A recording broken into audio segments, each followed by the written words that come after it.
बात करेंगे कि अगर thinking is a root cause of suffering तो हम इस थिंकिंग को रोक कैसे सकते हैं। तो इसकी शुरुआत मैं करूंगी एक कहानी से जो है हेल और हेवन के ऊपर।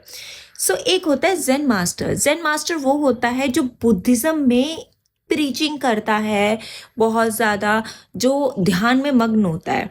वो होता है जिसने बहुत ही ज़्यादा प्रीचिंग कर करके अपने अंदर शांति का समाग्रह कर लिया होता है। और उसके पास जाता है एक समुराई। समुराई होता है जापानीज का एक सैनिक, राइट। तो एक समुराई जो कि बहुत ही ज़्यादा रूड है, बहुत ही ज़्यादा डिसरिस्पेक्टफुल है और बहुत ही ज़्यादा वो फ्रस्ट्रेटेड है अपने आप से। वो जाता है एक जेन मास्टर के पास। अब समुराई जेन मास्टर से पूछता है कि मुझे हेल और हेवन के बीच में डिफरेंस बताओ। फिर चुप करके जेन मास्टर अपनी आईज क्लोज करके वहीं बैठे रहते हैं। वो फिर दोबारा पूछते हैं कि मुझे इन दोनों का डिफरेंस बताओ। इतने में जेन मास्टर अपनी आईज ओपन करते हैं और बोलते हैं कि मैं ऐसे रूड और डिसरिस्पेक्टफुल पर्सन को आंसर क्यों दूं। मेरे सामने तुम खड़े होने लायक नहीं हो, मेरी आंखों के सामने से हट जाओ। और वो फिर अपनी आंखें बंद कर लेते हैं।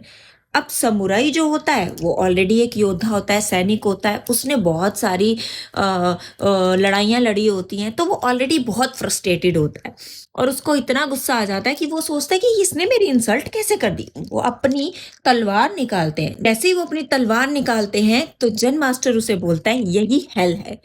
अब उसको एकदम से रियलाइज होता है कि अरे ये मैं क्या करने वाला था, मैं अपने गुस्से की वजह से किसी को मारने वाला था। उसकी आंखों में आंसू आ जाते हैं और जैसे ही उसकी आंखों में आंसू आते हैं ना, वो अचानक से उसकी स्वॉर्ड उसके हाथ से गिर जाती है और उसके दोनों हाथ जुड़ जाते हैं और वो उन्हें प्रणाम करते हैं और अपनी माफ़ी मांगने लग जाते हैं कि मुझे माफ़ कर दो। और इतने में जेन मास्टर फिर से अपनी आंखें खोलते हैं और बोलते हैं यही हेवन है। तो इससे ये पता चलता है कि ये सब मेरे दिमाग की उपज है। अब बात आती है कि हम लोग सोचना तो बंद नहीं कर सकते हैं, क्योंकि डेफिनेटली ये हमारे माइंड का काम है थिंक करना।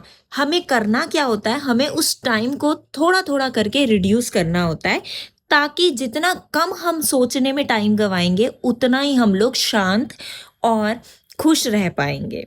अब मैंने आपको बताया था थॉट्स और थिंकिंग के बीच में क्या डिफरेंस है। तो ये दोनों चीज़ें हमारे माइंड के अंदर आती हैं। अगर हमें ये डिफरेंस पता चल जाए तो हम लोग ऑटोमेटिकली थिंकिंग के प्रोसेस को कम कर सकते हैं।